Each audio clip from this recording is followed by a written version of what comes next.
for joining us today. Thank you for having me. And we will take the first question from Jeff Wagenheim with ESPN. Jeff, please go ahead.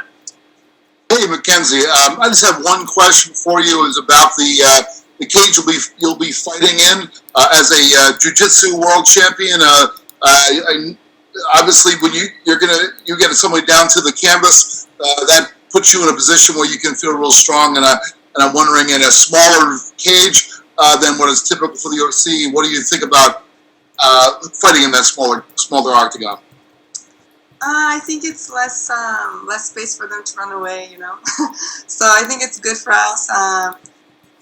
Mostly the people that fight me, their strategy is like to get in and get out and keep the space. So, smaller octagons, less space to run around and be able to take it down. So I'm happier about that. Now, I imagine you probably have competed before you came to the UFC in cages that are smaller. Some of the other promotions have littler places, but the UFC octagon, obviously the regular one is 30 feet. And so have you found it to be more challenging to get a hold of and get a grasp on somebody in the bigger cage? I mean, is that something you're thinking this time you maybe won't have to deal with? Yeah, for sure. When it's the bigger rings, octagons, even sparrings and stuff that I've done in the bigger ones, just kind of a lot more chasing, I need to have like my wrestling on point, in jiu-jitsu we always pull guards, so when it's a lot of space and everything, I always find myself like in the sparring, like, okay, I have to chase, so I think it's going to be a lot better that it's going to be if it's smaller. All right, so no chasing this time, huh? I hope not. All right, good luck. Thank you very much. Thank you. And we will take the next question from Jay Anderson with Cageside Press. Jay, please go ahead. And Mackenzie, I mean, Hannah's not exactly known for her ground game, but she is a gritty fighter. So I'm wondering if you could just give us your thoughts, first of all, on the matchup. Yeah, I think she's a really tough girl, It's good that she has a lot of fights in the UFC. I was able to watch a lot of her fights, winning and losing. When she has like confidence in her coming forward, and when she's kind of not comfortable in the fight and more working back and stuff like that. So from most of the fights I saw like you said, the ground is kind of her weakest point, and obviously that's my strongest point. So that's definitely going to be the strategy. No secret to that. And then I see a lot like her hands are pretty heavy hands. So of course, as long as I don't get knocked out, and can stay in there and be able to take it to the ground, I don't want to go to like decision with this fight. I saw a lot of like leg kicks, so if I can catch, one of those legs, take down, I think that's going to be the best route to winning. Do you ever have the urge to kind of prove something on the feet? Everybody expects you to take the fight to the ground. Do you ever feel like just standing in there and trading a little? When I feel like standing, it's like when I get one punch and I see like a hurt, then I kind of like grow and I say, oh man, it's like working, the stand up. And then I'm not even thinking about the fans or my coaches or anything, so I kind of forget like, oh yeah, the strategy is like to go to the ground. But I think that's just natural, like when you see something's working and you see like, oh, maybe they can get knocked down, you kind of grow on it. But I don't feel anything to prove that everyone's going to always criticize no matter what.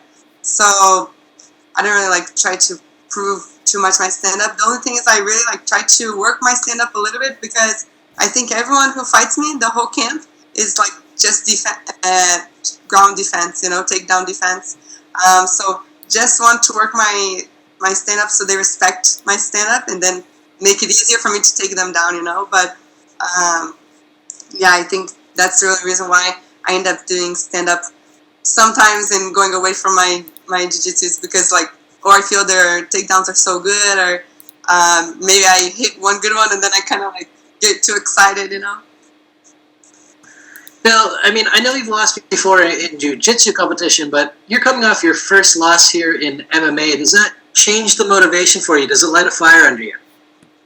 Yeah, definitely. It sucks to lose, As my like I said, I've lost before in jiu-jitsu, but it's way more common that you can lose one day in the weight class, and then in the same day you come and win the absolute division and maybe even fight the same girl that beats you in your own division, so it's kind of like you moves on the results, fast. And then in MMA, I'm almost like the same amount of time as I was pregnant, like almost 10 months without fighting.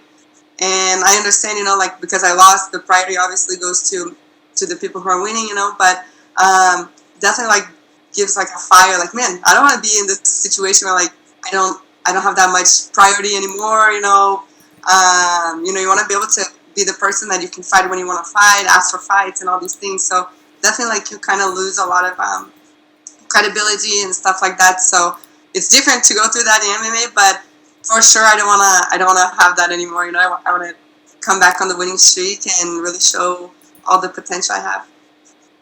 And last for me, I mean, you mentioned your daughter. Does being a mother change how you look at the pandemic and fighting right now? Because you're not just thinking about yourself now; you're also thinking about her. Yeah, I mean, definitely. Like I thought it was good and bad fighting during this whole situation, the coronavirus. I thought it was good because a lot of people are at home, and I thought like, okay, a lot of people are going to be watching. I think no one really has their best like cardio and gas tank right now. So I think it's a lot more technical fights and more best strategy, best technique, and things like that. Not necessarily like, oh, the better athlete in the whole rounds and things like that. So I thought this was a good time for me to really show like my potential.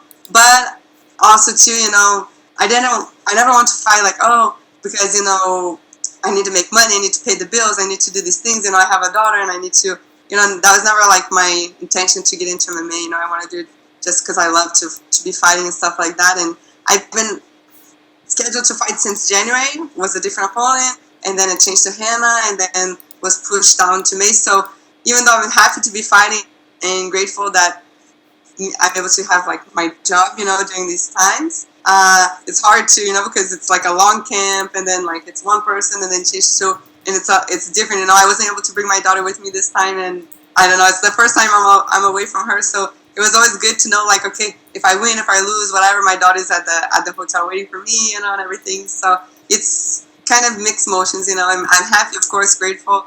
Not everyone has like the ability to work right now and everything like that. So for sure. And I'm happy to be able to have a good platform. I think everyone's going to be watching. I know a lot of people all around the world are watching.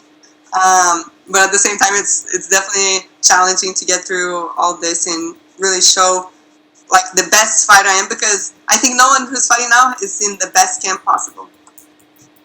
All right, Mackenzie, thanks very much for the time. Best of luck Saturday. Thank you. We'll take the next question with Jim Varsalon with the Miami Herald. Jim, please go ahead. Thank you so much. I'm just curious what your thoughts of this fight and taking place back in Las Vegas, having UFC back in Las Vegas, how important that is, and just the whole part of this historic card because it is coming back from COVID-19 and being a part of all this. Yeah, I'm really excited, to finally be here. I'm gonna be honest, I wasn't sure it was gonna happen, I was just waiting until like the ticket was in my hands, like, okay, it's gonna happen, but of course training, because you never know. Dana White is crazy, he makes the things happen anywhere around the world. So I'm really excited that it was able to be in Vegas. Of course, Vegas, like the athletic commission, is a little bit more strict than like Florida, for example. Like I couldn't bring my husband, my wife, and it's a little bit like a lot of quarantine and things like that. But man, I don't think there's like a better place to have the fights. I had my first UFC win here in Vegas. I'm really, really excited to be back. They have the institute here, so I already went, got my massages. Later today, gonna go do my training at the institute in the octagon. So it's a really good place. I have all my food here with me. They're helping me. I'm already like on weight today. So it's definitely a good place to go through this whole process. What has the testing process been like, too? Because obviously this is all something new to everybody. Yeah, I mean, the UFC, they're really doing such a good job to help all the athletes. I think I forgot a couple times, like every morning we have to come in and get our temperature taken, and they're like calling me like, hey, it's before 11. I said, oh shoot, it's 11 or 10:55, and then I'm running down. So, but they're really helpful. We have our mask, our mask with us all the time. And yeah, it's good. Like they put the the swab in our throat this time as soon as we got from the airport. They said they didn't put on the nose because all the MMA fighters have broken noses, so it's a lot harder. But we have another throat swab tomorrow after the weigh-ins, and then we're like 24 hours locked down. So it's different. It's definitely different, you know. Of course, I wanted to like go and have a good meal after the weigh-ins and stuff. Even like on a girl standpoint, you know, I do my braids tomorrow, and then I'm gonna be like 24 hours with hair braids in, you know. So I just told them, oh, but I still have like 2 more trainings that I'll do with my hair. You know, I don't know if we'll be in by the time I fight, you know. And like, hey, that's what we gotta do. So okay, let's do it. You know, I'm gonna do our best. So it's definitely challenging, but you know, it's everyone is doing a good part of the team. They're doing a good job. And Mackenzie, you talked about being a mom, and I hope I have the information correctly. Your daughter was born June of last year in 2019, and then you had a fight in October, like 4 months later, and obviously that didn't go your way. It did go unanimous decision. It went to a decision. Do you feel like it's easier, a little easier now that you've had almost a year, that you've been a mom and training? I know the COVID put things back, but do you feel like you're getting a better handle now because you were such a new mom? Not to make any excuses. Yeah, no excuses, you know. I mean, definitely I think being a mom is a little bit more natural, you know. Like when I'm not breastfeeding on this time, you know, so that's a little bit easier. I think just with Moa not all the time wanting to be on me, you know. Of course, back then she slept a lot more. Now it's like even during the training thing she's running around. I have to like control her a little bit more, but now she understands, you know, yes, no, and these things. So I think it's definitely and because of the coronavirus, we go like the academy and then straight home. So I'm spending way more time with her during camps. I think most of the fighters, one of the things they talk about is when they have camp, you have like less time with your family and you're kind of more stressed and all these things. And with the coronavirus, it's a little bit opposite. You know, I have way more time with her and my husband. So and I think just being a little bit more you know, mature as a mom, it's a lot easier to do everything and juggle the training and being a mom. And we got to get back out there surfing too, right? Yeah, Huntington Beach where I live, it's just the only beach that wasn't closed the whole pandemic time. So we live on Huntington Beach and able to surf too. So it's crazy. Thank you so much. Thank you. And we'll take the next question from Adam Hill with the Las Vegas Review-Journal. Adam, please go ahead.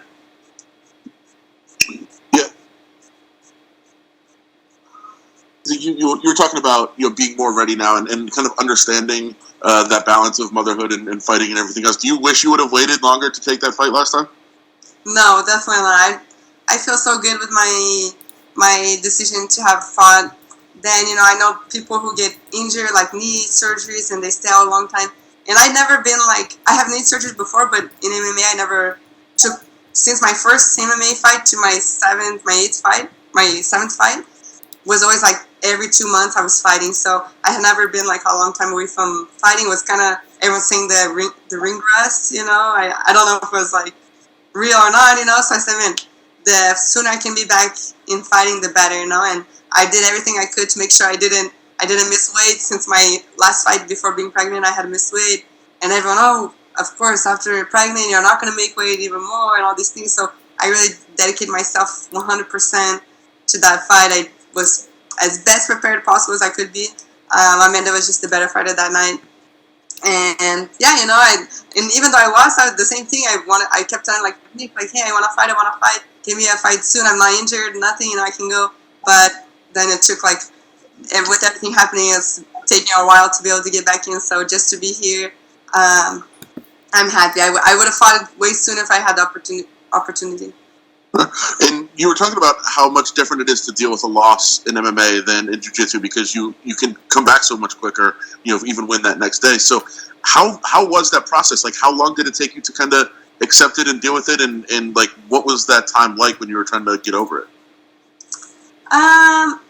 I think for me it was okay. Like the hardest thing, honestly, was just seeing like all these people like fighting, you know, and people just kind of kept talking about my loss or trying to find maybe like an excuse of why I lost. Like, oh, because you came back too soon, or oh, because you're not the same fighter anymore after being pregnant and everything, or your body's different, or you're not going to be as athletic, or you're scared now, or just things like that. For me, until today, I haven't seen my fight. I haven't watched it. I know I did my best in the fight.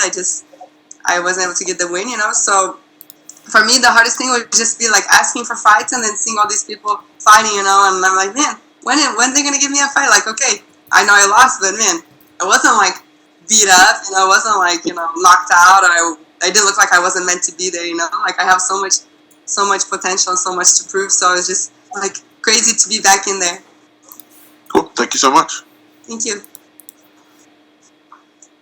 Okay, thank you, Mackenzie. That's all the time we had for you. We appreciate it.